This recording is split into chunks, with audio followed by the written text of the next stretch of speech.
Christ's perfect obedience can be ours. February 8.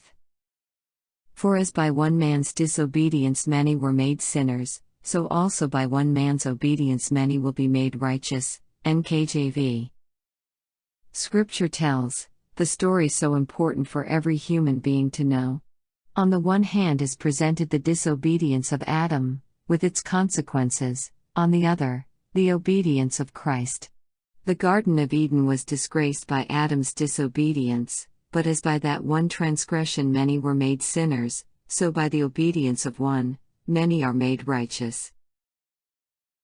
The world has been honored with the presence of one man who is wholly and entirely obedient, one who not only believed and taught the claims of God's law, but who lived the law. His whole life was a representation of its holy principles. His obedience was manifested in the awful agony he endured in the Garden of Gethsemane, and through his suffering he has brought pardon to the disobedient.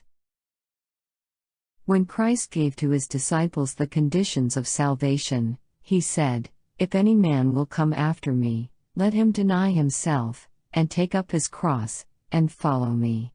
Self-denial and crosses lie directly in the path of every soul who will follow Jesus. Our advance heavenward will be opposed at every step, for Satan will come in many ways to mislead, to deceive, and to clothe sin with the appearance of good.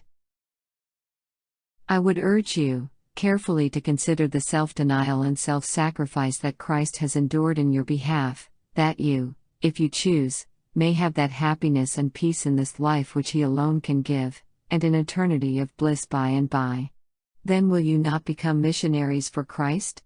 Are you not willing to deny self for His sake? To consider how you can do Him service who has done such service for you in redeeming your soul from the power of sin and Satan? When upon earth, Christ said of Himself, "I am among you as He that serveth." He did not strive to obtain the highest place, for He was meek and lowly in heart. He invites you to learn of Him, to wear His yoke, the yoke of obedience to every precept of Jehovah.